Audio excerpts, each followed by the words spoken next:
We want to help you make an informed decision as you cast your ballot. And what better time as early voting opens across Atlanta? It has already started, as you know, folks, especially if you live in the city of Atlanta. We have special Decision 2021 team coverage to bring you what you need to know. We start with Paulo Soro to break down what the candidates had to say on the topics that impact you and your family.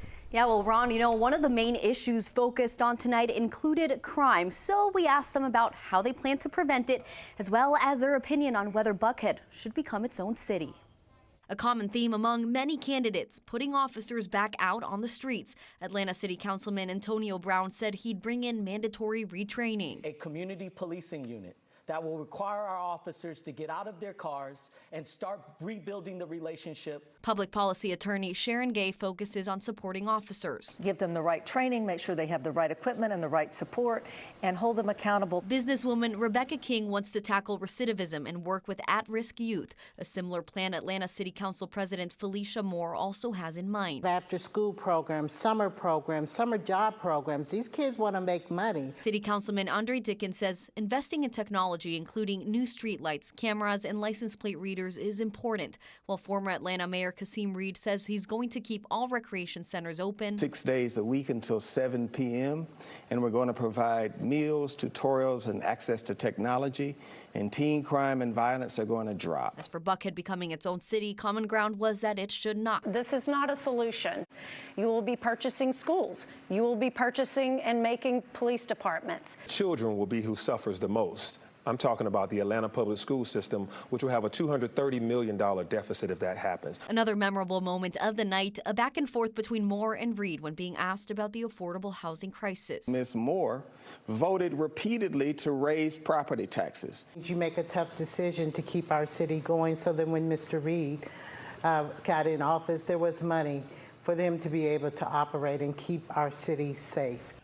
Other topics discussed included transparency and homelessness. We have the full debate on the 11Alive YouTube channel.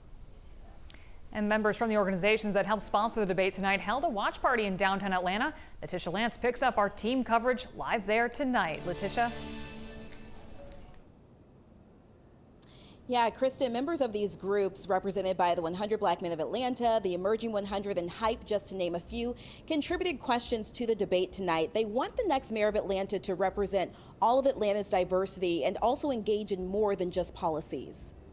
I think each candidate has strong points on different issues. Transportation was a big one for me. I think the biggest thing that really stood out to me was integrity and the inclusivity of the office can be portrayed. I think the question is just important altogether in general, just to talk about the importance of inclusivity. So we always put it on the back burner. Inclusivity is something that needs to be talked about. We want our voices to be heard. We want to know that our next mayor of Atlanta cares about us and the communities that we represent. I think we need to have a forward-facing view for Atlanta, and there's a lot of history. I think all of our communities have experienced some sort of, history with the city. I feel like everyone responded well in their own right. I heard lots of great ideas on how to curb the crime uptick in our community. So not one particular response stood out, but I think collectively I heard a lot of good responses tonight.